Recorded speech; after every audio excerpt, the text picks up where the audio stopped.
It was Xiao Cao's father. Once he picked up the phone, the teacher asked if he had heard about Lai's death. After learning that the news had spread through the school, Xiao Cao's dad went to the police station. He approached the officer and said, "My daughter is missing." The officer was shocked and asked, "Are you her father?" Xiao Cao's dad was shocked when he heard this. Then he gave a weird smile and stared straight at the police officer. "Is a man like me a father?" The officer thought he was joking and told him to get serious immediately. After a definitive answer, he asked Xiao Cao's dad again, "When was the last time you saw your daughter?" He smiled and said, "I can't remember exactly because I'm too busy working several jobs." The officer immediately asked him what he did for a living. Xiao Cao's dad blurted out, "Doctor." But as soon as he said it, he immediately changed it to, "I do menial work. It's the kind of work that dads do." Then he looked up at the ceiling. An evil smile spread across his face, but as he laughed, he suddenly fell silent. Xiao Cao's dad looked down at the officer and said, "I thought it over. She must have run away from home." After saying that, he ignored the officers and left the police station. In her room, Xiao Cao, who had been immersed in Lai's death, didn't know that her father was actually like this. It wasn't until she heard footsteps coming through the door that she came back to her senses. While turning her head toward the closed iron door, a thought struck her. Xiao Cao sneaked up to the iron gate, and as soon as a hand came in, she grabbed it instantly. But the hand had a crunchy touch, which made her a little confused. Xiao Cao still stomped hard on the man's hand, as she only had to look at the man's hand to guess who it was. But when she bent down to remove her gloves, she was dumbfounded. The palm was a dummy. Xiao Cao realized she'd been played and immediately picked up the pieces of paper from the floor. She then realized that her every move was being watched by that man. Xiao Cao wondered what playing hide and seek meant. The door suddenly creaked. Xiao Cao looked at the open door in shock. She smelled the pervasive odor of medicine and saw the dimly lit hallway. She knew it had to be another one of that man's tricks, but her feet went out uncontrollably. After making sure there was no danger, she accelerated, running downstairs rapidly. Finally, after feeling the warmth of the sun, she was convinced that she was really out. Xiao Cao ran again after identifying her location by a sign on the side of the road. Even though there were people on the side of the road, she didn't call for help as she was too afraid. She ran too fast and fell on the ground. Suddenly, a child came up to her. He pointed his finger to one side and said, "Sister, someone said he's waiting for you over there. If you want to see who he is, go over there. If not, run away." Xiao Cao looked in the direction of the boy's finger. She saw a man at the bus stop in the distance. Xiao Cao got up and ran away. She wasn't stupid. She didn't get very far before she saw a cab. Xiao Cao was shocked, but after seeing the other downtown signs on the bus, there was an evil smile on her face right away. She thought it was a mistake on the part of the mystery man and got on the bus without much suspicion. With a smile on her face, she told the driver to slow down when he passed the bus stop and then go straight to G Road.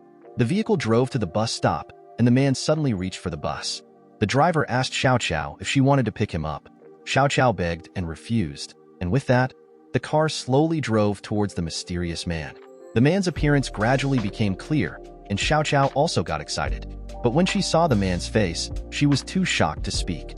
She didn't recognize the yellow-haired man in front of her. The man, seeing that there was someone in the car, sat back down on the platform seat. Xiao Cao saw that yellow hair was not interested in her. She couldn't help but suspect that this was another one of the Mysteron's tricks. She started to worry about whether or not she was going to make it out of there.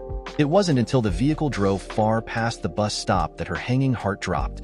Just when Xiao Cao thought she'd escaped, the cab suddenly stopped. The driver locked the door and turned around with an evil grin and said, "Little girl, you're still too naive." Xiao Cao looked at the older woman in surprise and asked who she was. When she found out that this lady was the one who brought her food, Xiao Cao was so scared that she trembled all over at the thought that she was the mysterious person who locked her up. The older woman said she was just paid to be there. The boss was someone else. Xiao Cao realized that she'd been played again. She fought to pull open the car door and escape. The older woman smiled slightly at her and said, "From the moment you got in the car, the game of hide and seek was over." She pulled the spray out of her pocket, turned around, and grabbed Xiao Cao by the collar and said, "Here's your reward for losing. One last reminder, Lai's log has been updated." Then she sprayed it on her face. The old woman drove her vehicle back downstairs, ready to put the unconscious Xiao Cao back in the chamber. As soon as she got out of the car, a voice came from behind her. The older woman turned back, and a boy innocently asked her, "Did you catch sister?" The older woman said with a smile on her face, "I was the one who got caught by sister." She told the boy to go home and wait until next time. Again, as she was just 2 steps away, the boy called out to her again. He offered to play hide and seek with her. The older woman was silent for a moment. It was as if she had thought of something. So she smiled and turned around and asked the boy how long he had lived here. After knowing that he was born here, the woman immediately told the boy to come closer. She told him, "If you want to play, you have to do something for me." The boy was happy to oblige. She came to the boy's ear and whispered a lot. The boy gave her a surprised look, but both of them came to an agreement. Meanwhile, the police were wandering around the site like flies. Lisi suddenly asked Xiao Cao's dad, "Did you hear anything from your daughter at school?" He, on the other hand, laughed at the question. It was the first time Lisi had ever seen him smile. He thought it must be something good. Xiao Cao's dad suddenly said, "Is laughing a good thing? Who exactly is the murderer?" The day slipped by. Xiao Cao woke up right on time with the alarm clock. It was the same morning all over again.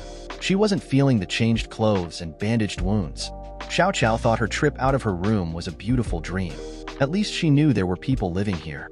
She thought about her situation, how she couldn't die as she pleased, eat the food she wanted, or even sleep as she pleased. Xiao Cao felt a deep sense of helplessness. She noticed a few words at the bottom of the plates. "If you want to get out, you have to do what the mystery man says." But what could Lai's journal be a clue to? She couldn't figure out what news a deadly could give her. She clicked on Lai's journal, only to see Lai on the screen staring at the computer for a long time before his body couldn't stop trembling. He quickly picked up the cell phone on his desk, and he panicked and walked out of the room. Xiao Cao wondered what Lai saw that made him run out the door in a panic. Suddenly, the camera closed, making Xiao Cao's face dark. Lai actually ran out because he saw the private message she sent. Xiao Cao was shocked and thought, "So I'm indirectly the killer of Lai?" When she thought of all of Lai's sick behavior, the guilt in her heart instantly dissipated. Xiao Cao wondered what the mysterious man's intentions were in showing him this surveillance. Who was the mysterious man? Why is he holding her? Now, the most suspicious person, Lai, is dead, and the culprit is mimicking his movements. Suddenly, Xiao Cao remembered Hina, who loved Lai, but she thought she was funny herself. How could Hina, who only knew how to play every day, be a criminal? She thought about it. If it's someone who hates me, I must have had a peek at his privacy. He likes to send smiley faces, knows me well, too. There's still a familiar flavor and hates her. Xiao Cao was shocked thinking all this, and her father popped into her head. On the other side, the police came to a mountain forest after tracking the last location of Lai's cell phone. The sheriff standing at the cliff couldn't help but turn his head to look at his men and said, "Do you think you'll die if you jump from here?" The officer was stunned. Maybe. Just as the sheriff thought, Lai, who had left the room, came alone. He was afraid that exposing his secret would cause his good student personality to spoil. He was afraid that he would be disliked by his classmates and teachers, and more afraid of disappointing his mother. He thought it was better to die than to do this. Suddenly, the cell phone rang. Lai picked it up and looked at it. When he saw it was Mom, he thought his secret was out. He broke down and screamed, throwing his cell phone off the cliff. Lai slowly walked forward as he continuously cried. He thought to himself, "If there is a next life, even if there's nothing left, I wish I'd been born into a happy family." In the meantime, the sheriff seemed to have found something, pointing his finger down the cliff. It was a shipping container. He wondered how there could be a shipping container in a deep forest. The two decided to go down and take a look. By the time the two got near the container, it was already dark. The sheriff looked at the reddish dirt around the container. It felt like something was staring at him. He turned his head to look at Jinying and said, "Why do you think Li came to Mount Ji?" Jinying analyzed that the killer must have told him to come. After all, who would come to a place like this in the middle of nowhere? He also guessed that the murderer could be someone with a grudge against Li. Otherwise, they wouldn't have burned someone alive and put their body in a garbage bag. The two of them chatted their way to the door of the container. The sheriff reached down and opened the container. Jinying looked at the dust inside. It felt like it had been abandoned for a long time. The sheriff spotted something on the windows. They were totally clean with no dust on them. But why is that? And who could the killer be? A similar problem Xiao Cao couldn't figure out was who the hell was keeping her here. She wondered if she could really get out of here by doing what the mysterious man said. Could there be another way? Though not visible from the window, there was someone out there. A plan came to Xiao Cao's mind. She began to cry out for help.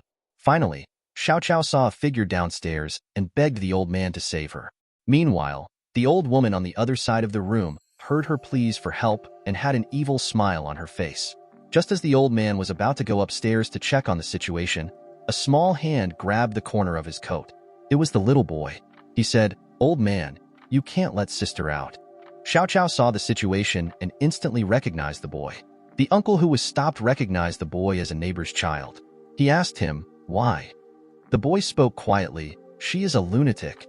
Xiao Chao, who couldn't hear them, could only cry out for help again. Just as the old man hesitated, the old woman smiled and poked her head out and said, "Old man, my daughter is sick. She's mentally disturbed. Please don't be concerned." The old man was silent for a moment and asked for confirmation. After learning that it was indeed as the older woman had said, he suddenly shouted, "Auntie!" The woman thought she'd been found out and started sweating from fear. The old man smiled and said, "It's hard to raise a child, isn't it? Remember to ask for help when you need it." After that, he waved his hand and left. Xiao Chao was dumbfounded by this and looked at the old man's back as he left. Now, just as Xiao Chao thought of asking the boy for help, she saw a lollipop thrown down from above and was completely crushed. Xiao Chao lay on the bed like a dead fish, a deep cry coming from her mouth, but there was not a tear in the corner of her eye. After hearing footsteps in the hallway, she called out to the older woman. After a conversation, Xiao Chao learned she was there because of money. The older woman wasn't the one who always delivered meals to Xiao Chao, but then she realized something was wrong. A spoon was missing from the plate. She just realized that the chatter and crying were Xiao Cao's attempts to cover up the sounds of digging the wall. The older woman smiled slightly, thinking, "You can't get out even if you dig for 10 years. At this point, she suddenly told Xiao Chao there was a surprise at the bottom of the dish and added, "If you want to get out of here, you have to find out everything you can about Lai." Sure enough, everything is related to Lai, Xiao Chao said and thought, "Why her? And why Lai?" The older woman smiled slightly and said, "Aren't you good at prying into people's privacy? Then use the computer next to you to find out everything. Do you think Lai's disappearance and murder really had nothing to do with you?" Xiao Cao's eyes reddened at this. She kicked over the plate and said, "It's a good thing scum like him disappears." The older woman ignored Xiao Chao and walked away. After calming down a bit, Xiao Chao saw a clue at the bottom of the dish she was told to check. When Xiao Chao followed the clue and opened the hidden file, she found a website and a locked video. When the URL was opened, the log of Lai's disappearance appeared and the content had increased. After going through the contents of the logs one by one, Xiao Chao once again recognized Lai's hypocrisy.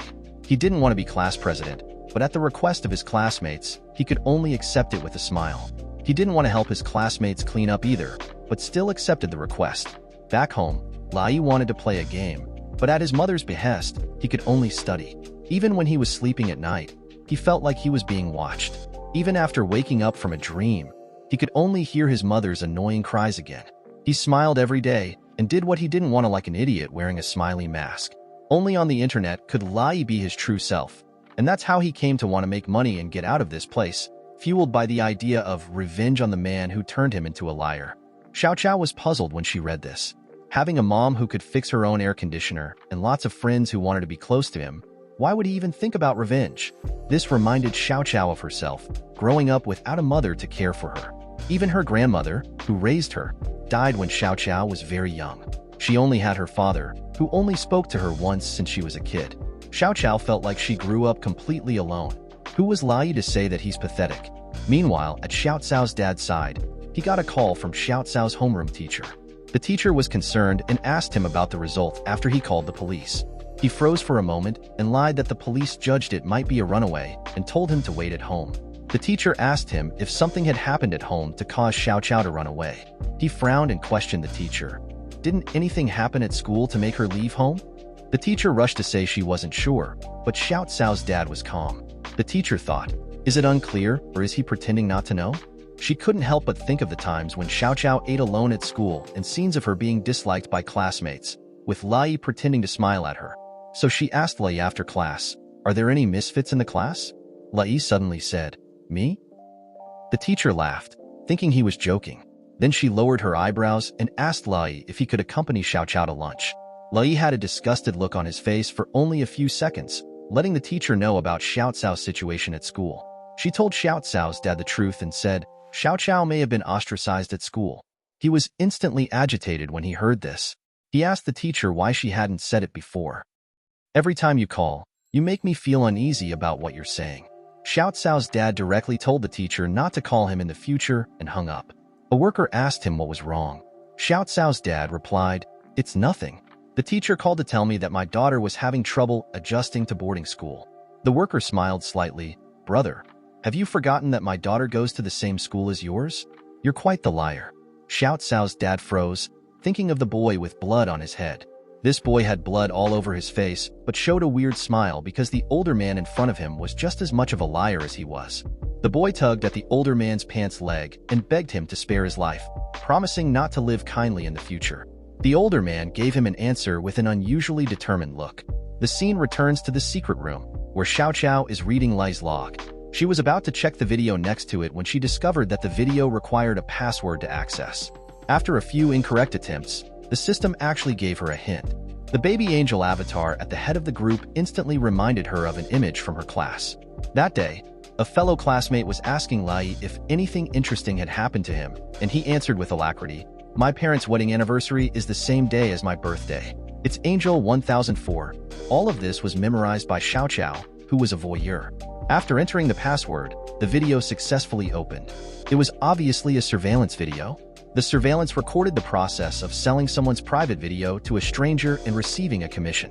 He then turned on his cell phone and started listening to classical music, but the sound of his parents arguing outside the room grew louder and louder, causing him to turn up the music on his cell phone. The scene then changes to the crime scene. Since it's now the middle of the night, the assistant outside the container is whining about overtime. The officer, however, doesn't have time to think about that. He was spraying the container with a spray bottle, but the next scene surprised him. He hurriedly called his assistant in. The assistant then followed the direction of his finger. The same expression appeared on the assistant's face because as far as the eye could see, there was a luminol reaction wherever the officer had sprayed. This meant the place was once covered in blood. The officer then ordered his assistants to search the place thoroughly, including cigarette butts under the trees, fingerprints, and hairs from the container. He told them not to miss a single trace. Meanwhile, Xiao Cao had just finished watching the footage sent to her by the breeder. The source of the video puzzled her, but what was certain at this point was that if she wanted to escape this place, she had to find out everything she could about Lai. Isn't snooping on people what I'm good at? She thought this and opened the page to type in Lai's social media accounts. Lai's previous browsing history instantly became visible. It turned out that he used this method of questioning to obtain intelligence and then committed crimes. However, just as Xiao Cao wanted to check out the rest of the information, the alarm went off and the computer shut down automatically. She realized it was time for her to take a break, but tonight she had a plan: to pretend to sleep. She thought, let's see if something happens in the second half of the night. At 2 o'clock in the morning, just when Xiao Cao couldn't hold on any longer and was ready to close her eyes and rest, the computer turned itself on, and the remote mouse pointed to the browser after entering the mailbox screen. A video was sent, and the old woman's voice suddenly came from next door. "The records from Xiao Cao's computer have been sent to you, boss." However, when confronted with the boss's request to extract another display record, the older woman said she didn't know how to do it. Xiao Cao understood at this point that the breeder had been watching her with dual displays. She thought of the older woman who knew nothing about computers, and suddenly a plan emerged in Xiao Cao's mind. The next morning, Xiao Cao was washing up and eating under the watchful eye of the older woman looking at the surveillance screen. She thought to herself, I'm sure the kids need to be kept on a tight leash. Then she let her guard down and started playing with her cell phone. Inside the chamber, after breakfast, Xiao Cao realizes there's a bunch of nonsense written on the bottom of lunchbox today. Xiao Cao came to the computer again and skillfully found the dual display setup screen. The screen instantly switches to the computer interface in the older woman's room. Then, after hearing the alarmed voice of the old women next door, a voice resounded in Xiao Cao's mind. I feel happy when people are unhappy. This girl is a veteran sadist. She thinks there's nothing more pleasurable than seeing someone's privacy. Xiao Cao also accidentally discovers some secrets about the caretaker's women. It turns out that the mysterious man has been blackmailing her with the life of the her's son. So it looks like the her situation is no better than mine. After closing the dialogue box between the older woman and the mysterious man, several job search messages came to light. There's even a job application for a bar. Xiao Cao looks at a resume photo that doesn't really match reality. She was secretly laughing in her heart. This photo fraud really knows no age. However, as Xiao Cao was about to look up the rest of the information, the mysterious person's avatar suddenly vibrated. A new message has come in after she clicked on it. An upside-down smiley face appears on the screen. Did the mystic know I was watching all along? However, Xiao Xiao is not what she used to be. She is no longer helpless in the face of the mysterious man. She went straight to the point. She asks the mystery man how he knows her. Why did he bring herself here? But once again, the mystery man's answer baffles her. He asked, if you log in somewhere else, you'll get a pop-up of your login record. You know this, don't you? Xiao Xiao thought it over. The only account I've logged into lately is Lai's.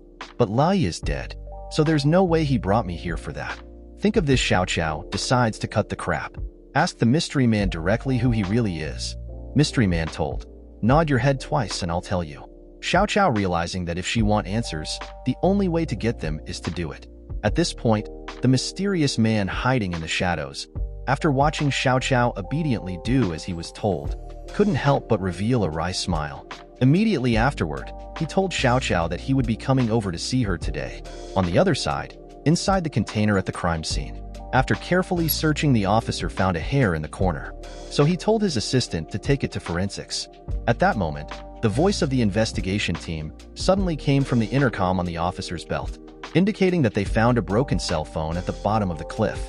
The mysterious man at the bus stop, who was also looking at the phone, just got off the bus and headed towards the secret room, with the sound of footsteps coming step by step, and finally stops outside the caretaker's room. By now, the woman in the room has apparently heard the footsteps as well, but when she looked toward the door, an extremely scary face wearing a gas mask. Her scream spreads throughout the building, and Xiao Xiao in the next room is also attracted by the scream. She quickly pulled up the screen of the computer next door. The mystery man is seen clutching a lock of hair in his hand, and a pained face instantly came into her eyes. I told you, if you want to save your son, don't take any liberties. With a sudden increase in intensity, the man pushed the woman aside. He sat down at the computer to turn the camera back on.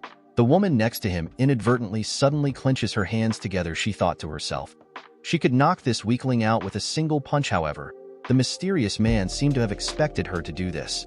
So he turned around and transferred 60,000 to the woman. And he told her, here's your son's hospital bill. Can you beat the money? After that, the woman compromised. The man quickly took back control of the computer once again, while Xiao Xiao in the next room is staring at the computer. Suddenly, there were footsteps outside the door. The mysterious man walked to the door of the chamber while looking at the surveillance image in his cell phone. After opening the valve under the iron door, the voice translated from the cell phone reaches Xiao Xiao's ears. Hello, you've been here once without crying, right? So I've got a present for you. A gift box was thrown in at the end of the sentence. Xiao Xiao looks at the gift box in front of the door and thinks, the mystery man didn't send a bomb or something, did he? And then she asked the mystery man, why are you giving me a gift? But the mystery man said, I didn't mean to hurt you. If you want to know the truth, just open the gift box. After that, he walked towards outside. Xiao Xiao listens to the footsteps as they drift away. Looking at the gift box on the ground, she couldn't resist the temptation to walk over to it. However, as she knelt down and opened the gift box, inside was a brand new cell phone. At that moment, a loud ringtone suddenly rang out. A phone number appeared on her cell phone that shocked her. But just after she decides to answer it, on the other end of the line, there's a mechanical voice. Press 1 if you're curious. To hang up, press 2. Driven by curiosity, Xiao Xiao pressed 1 without hesitation. However, the person on the other end of the line seemed to know what Xiao Xiao would choose. As she pressed the button, he told Xiao Xiao the game has begun. There are 12 numbered buttons on the phone. There are 3 numbers. If you press them, you can ask questions to the breeder. The 6 digits are blank keys. There are 3 numbers left that will make the bomb explode. Of course, if you choose to give up and press hang up, then the bomb will also explode. So you only have 3 chances. Trust yourself.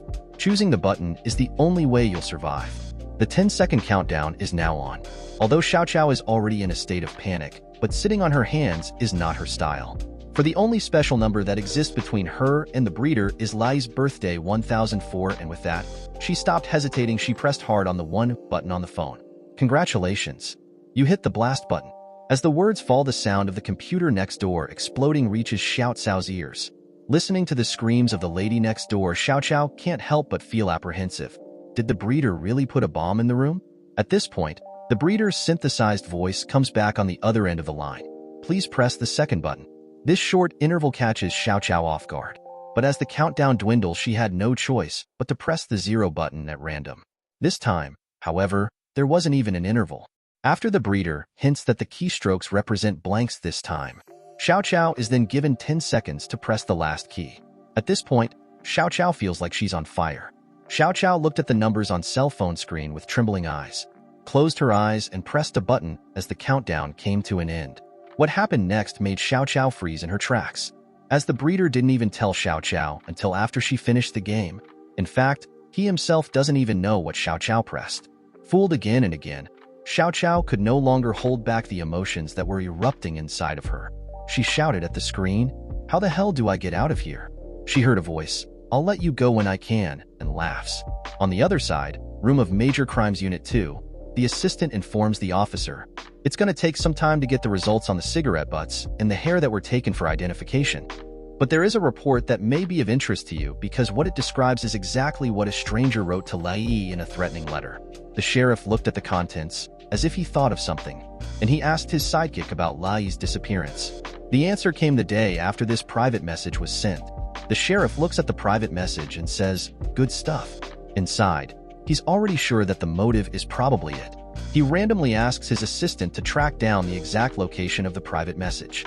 At the same time, in the direction of MTG site, Xiao Xiao's dad hasn't been at work for days. Listening to the descriptions of the workers who work with him, they learned that Xiao Xiao's dad's behavior has been very strange lately. Not only does he often complain that this kind of work isn't his cup of tea, he often lies about leaving work early after going out for a smoke. What they don't realize, however, is that on the day Xiao Xiao's dad disappeared, he returned home and looked at the moldy food in the kitchen. After finding some fast food and rice, he grabbed a couple and stuffed them in his bag. He grabbed a couple more changes of clothes, and after a moment's hesitation, he walked into a room. Coming to the closet, a book and a hammer came into view. He then took the two items and walked out of the room. First, he lit a cigarette, and then he lit the book in front of him, Human Anatomy. In the next second, he quickly got up and took the hammer to the computer that Xiao Xiao often used. Looking at the figure reflected on the screen, he actually revealed a weird smile. He raised his hammer and smashed it into the computer. After that, Xiao Xiao's dad looked at his daughter's computer and smiled. Immediately after throwing the hammer to the ground, he grabbed the drying rack with his hand. In the next second, the drying rack was flipped to the ground with direct force. But he was still not satisfied with that. He knocked the chair out of the way and smashed the cabinet. Even though the bars were bent, he had no intention of stopping. He silently pulled out the hammer from his bag. After smashing the closet, he turned around and smashed the mirror hard. After looking at himself in the shattered mirror, he finally stopped laughing. Soon after, Xiao Xiao's dad just packed up and walked out the door. The sound of a siren suddenly reached his ears. Upon seeing that the sirens were from an emergency vehicle, he was just relieved. He turned around in a hurry and headed off into the distance. Meanwhile, inside the police station, the officer was studying the case. The assistant suddenly walked in and told the officer that the person who sent the private message to Lai had been found. The source of the signal was in the semi-basement of the G-Road building.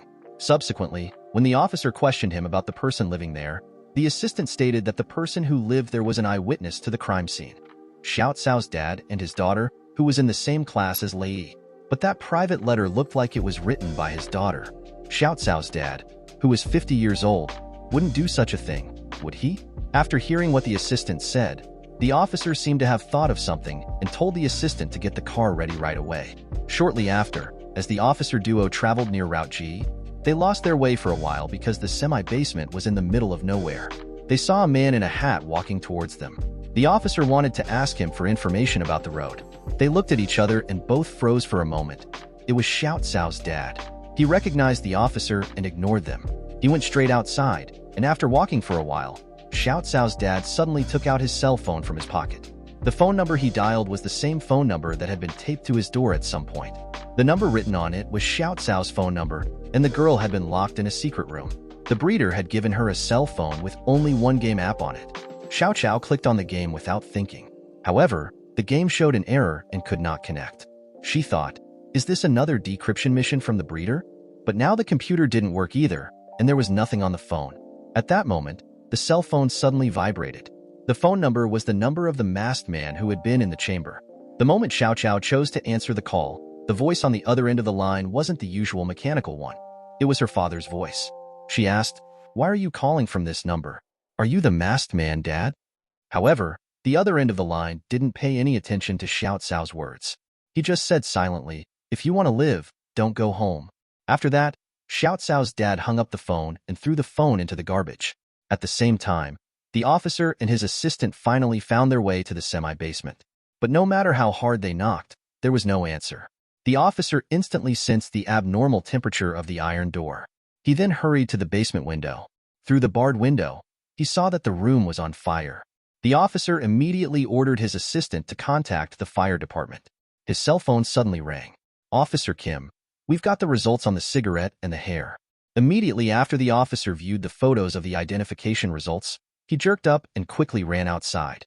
Because the identification results showed that the cigarette butt and the hair were from the same person. And this person was Xiao Cao's dad, who had just passed by them. Without wasting any more time, the officers immediately went after Chao's dad. They found him at the corner bus stop, about to leave on the bus. However, they hurried to Chao's dad and grabbed his arm. The officers told him to help with the investigation. Chao's dad, who was expected to reject the request immediately, agreed.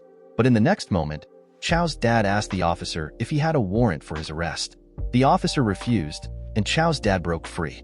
After getting on the bus, he turned to the officer once again and asked, "Do you have any money?"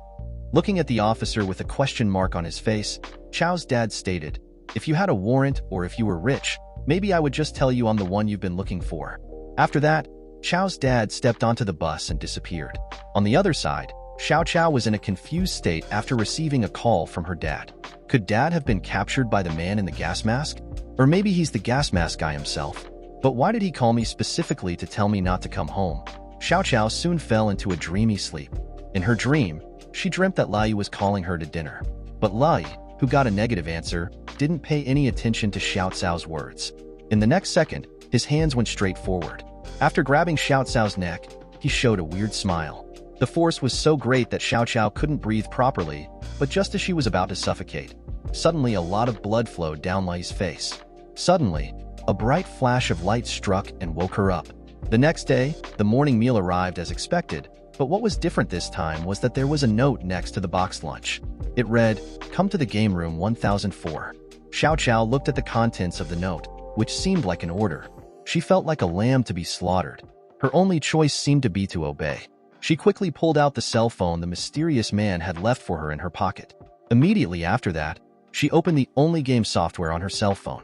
Next, a character creation screen opened up, done with the name and matching the dress code that closely resembled her own. She clicked Finish.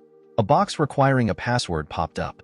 She tried 1004 and was notified of successful entry. Xiao Cao's mind was shocked after seeing the interface because it described Xiao Cao's most familiar classmates, Lai, her homeroom teacher, and Kim Hina, who used to spy on her. And the words Lai said to her, "Hello, just waiting for you." This was a scene from a game Xiao Cao used to play when she was a kid. Xiao Cao realized that this must be the intention of the mysterious man, and the layout of the game didn't seem to be the same as the previous games. Not only did the bathroom appear in the classroom, but even the computers were placed in the corner, and the main thing was, the door to the room was still in the middle of the class. However, as she narrowed her phone screen to see the floor plan of the entire room, Xiao Cao finally realized the scene inside the game was almost identical to the chamber she was in. The cell phone got an incoming message. It turned out to be the in-game homeroom teacher urging Xiao Cao to hurry up and take her seat. This real statement made Xiao Cao wonder if the characters in the game were operated by real people. With that, she decided to sit down in her seat first, as the homeroom teacher requested. After that, she faced the eerie stares from all around her. "You didn't eat breakfast again today, did you?"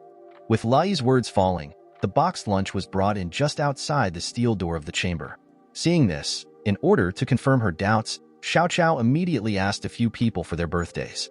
According to their way of speaking, Xiao Cao could immediately tell that these characters should be controlled by a single person. After that, no matter what question Xiao Cao asked them, they answered immediately. Xiao Cao was confused by the series of words that had left her feeling a bit lost, but she was happy to finally see Lai again. She then tried to ask her about Lai. "Can I have lunch with you?" However, she didn't wait for Lai's reply. All that gave her an answer was the homeroom teacher and Kim Hina. The screen switched to Xiao Cao's school. Kim Hina was sitting in front of the homeroom teacher.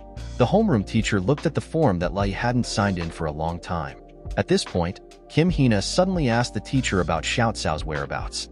She said to the teacher that the class seemed to agree that it's better if Xiao Xiao disappears. However, when confronted with the question, the teacher simply dodged it and said it was late, so go home early and be safe. And just as Kim Hina was walking out of the office, the homeroom teacher pulled out a list of several people's home addresses, and a grim smile appeared on her face. Xiao Cao's homeroom teacher looked at the message on the piece of paper and decided to try to call Xiao Cao's father, but his phone was still off the hook. The scene returned to the secret room. Xiao Xiao was now staring at the game scene on her cell phone in shock because of Lai's relentless replies. Her heart was once again filled with rage. At this point in the game, Lai suddenly laughed and immediately pulled out a hammer and told Xiao Xiao to hold it, saying, "Xiao Xiao, don't you realize that the scene in the game is exactly like the real secret room?" The words had just left his mouth. Xiao Xiao looked toward the familiar iron gate. She realized that what Lai said was true. Immediately after that, everyone in the game started to say, "Xiao Xiao, go out and look. Go out and look at it." As a veteran pervert, Xiao Xiao didn't resist the temptation. She lifted the hammer and headed for the iron door that had been shutting her in for days and nights. All of her anger was released in this moment. As expected, the door lock was smashed open with the hammer. However, Xiao Xiao vaguely remembered that there didn't seem to be a door on the other side of the room when she was locked up. Curiosity drove her forward, and she opened the door. The interior of the room was filled with various tools that came into her view. The timeline shifted to the G Mountain construction site. At this moment, Officer Li was investigating the workers for clues about Chao's dad, but every worker at the scene seemed to have a different perception of Chao's dad.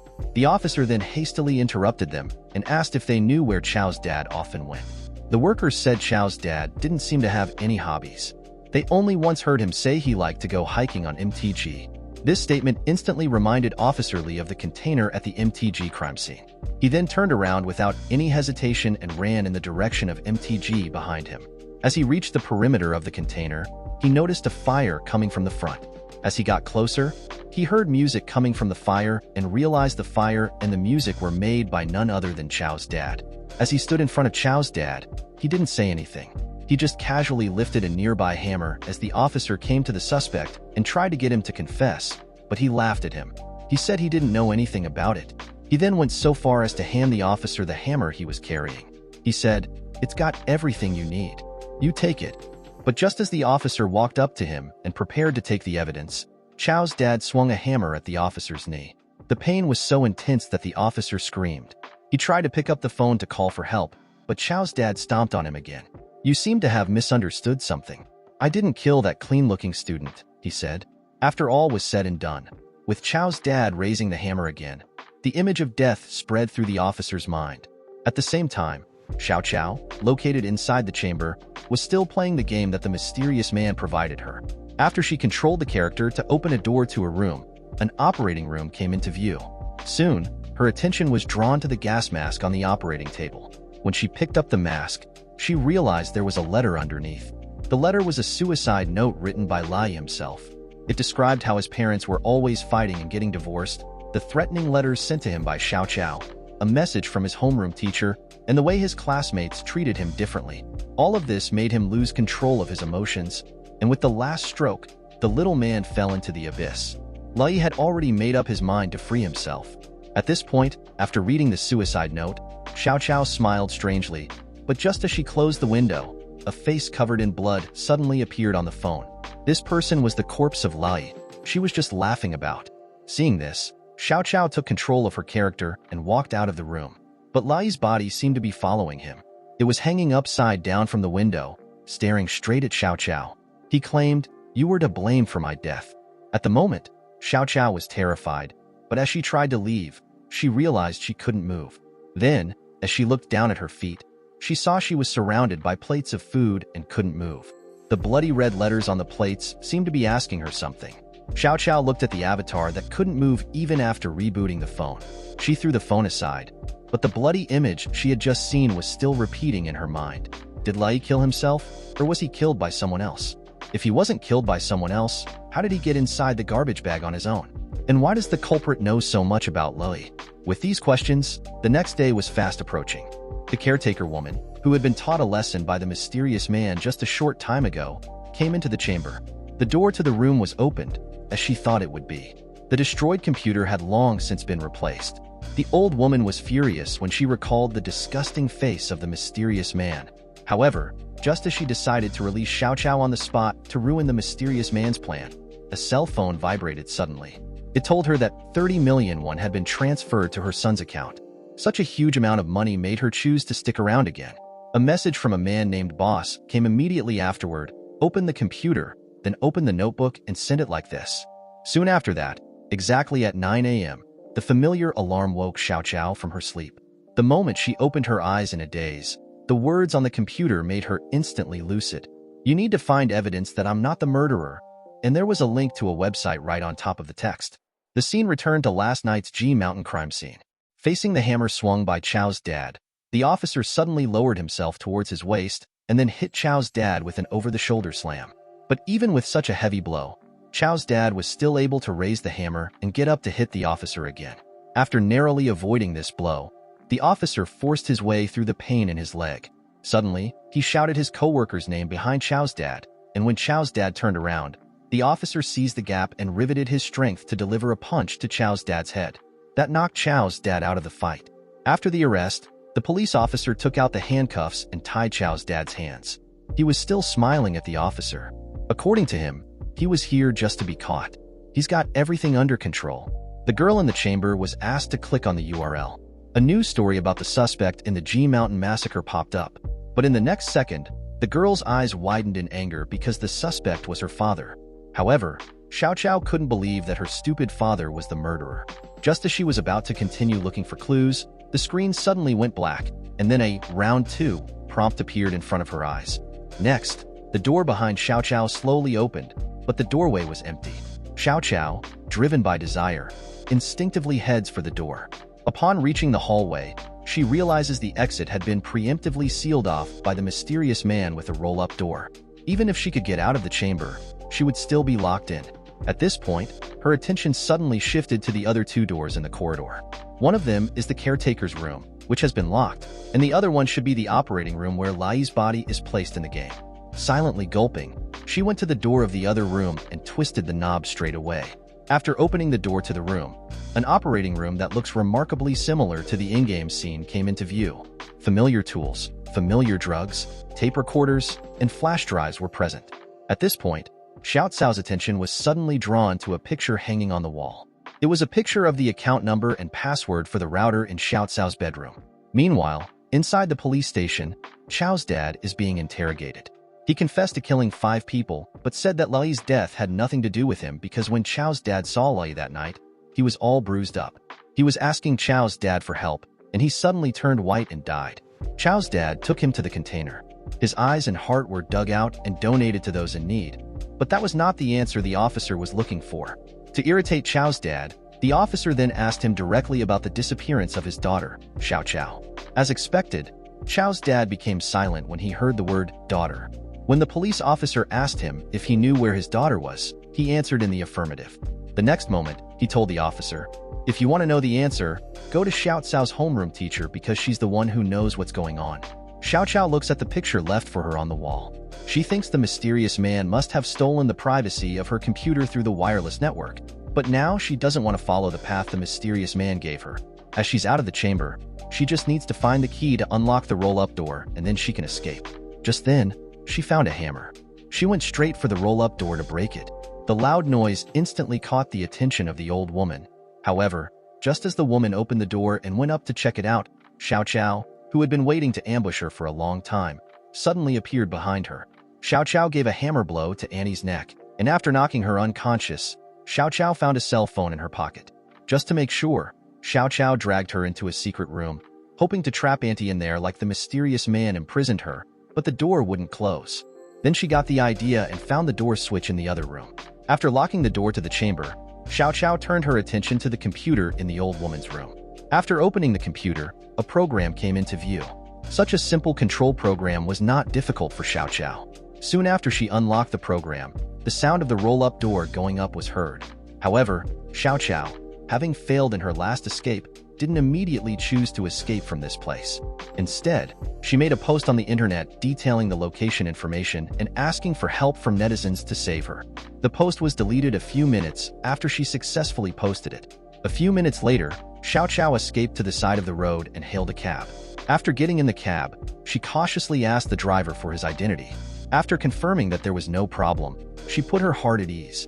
However, with her father arrested, it's not safe at home. Xiao Xiao has no choice but to go to school and ask her classmates or teachers for help. She looks back at the chamber that held her for who knows how long. She doesn't even know why the mysterious man was keeping her there. After a while, the cab arrived at the school gate, but when Xiao Xiao entered the campus, she realized something was wrong. It was Saturday. The school was empty at the moment. At that moment, the cell phone suddenly indicated that there were 2 unread messages. When she opened it, the lingering shadow once again enveloped Xiao Xiao. It read, "Look at how hard you're working. I'll let you go on a field trip for 3 days." Xiao Xiao read the text message, and the sound of several locking doors resounded throughout the school building. All the doors were locked. At this moment, Xiao Xiao realized how stupid she was. Thinking she had escaped, she had only escaped to a larger cage than the chamber. What didn't change was that her every move was still in the hands of the mysterious man. Xiao Xiao escaped from the chamber to the school, but she didn't realize that the school was just a bigger prison than the chamber. Xiao Xiao thought, so let's just do what the mysterious man wants us to do. This will end someday, won't it? Then she looked at the alert text from the inmate on her cell phone. Xiao Xiao mechanically chose to listen and walked towards the school office. She then arrived at the office and began to hunt for the treasure, as requested. Until she came to the class teacher's desk, she found a cell phone in the drawer. On the cell phone, the homeroom teacher's social media feeds were full of articles about other people's privacy. Xiao Xiao couldn't help but smile at this funny scene. The homeroom teacher also has such a side. At that moment, the computer screen suddenly prompted, "Xiao Xiao, you can go to the computer room to look for the second treasure." She went to the computer room and straight to the teacher's computer. Just as she expected, the teacher's main case was the only one open in the computer room. But when Xiao Xiao turned on the computer, she found that the printer next to her started working automatically. A social media account was printed out. She started searching for accounts directly on Lai's social media accounts, and the result showed a man named De Fantong. He had asked Lai to pay him back. Xiao Xiao then pretended to be Lai and said, "It's not worth it for such a small amount of money." But then Xiao Xiao was shocked by the 1 million sent from the other side. The other side also threatened Lai that if he didn't pay up, he'd expose him for stealing private videos from people in chat rooms. At this moment, Xiao Xiao seemed to understand a lot. Lai stole private videos of people in chat groups and sold them for a lot of money. In this way, everyone in the chat group had an incentive to kill Lai, and Xiao Xiao, who happened to get this secret by snooping, was justifiably locked up. To dig a little deeper for the truth, Xiao Xiao pretended to be Lai again and said he would pay back the money. What's the situation inside the chat group now? There's that big brother in the chat group. What's the nickname again? Yet, at this very moment, the screen suddenly went black, starting auto shutdown. When the computer was remotely booted again, the mouse pointer pointed to the notepad. Don't ask so many details. While looking at the sudden message from the mysterious man in front of her, Xiao Xiao finally realized something at this moment. The culprits didn't get rid of her like they did Lai. Instead, they settled for a warning, which meant the culprit must not be able to kill her for some reason. Having realized this, Xiao Xiao immediately started typing on the screen. This outing is too unreasonable, but there's a lot of self-sabotage to be had here. I like it.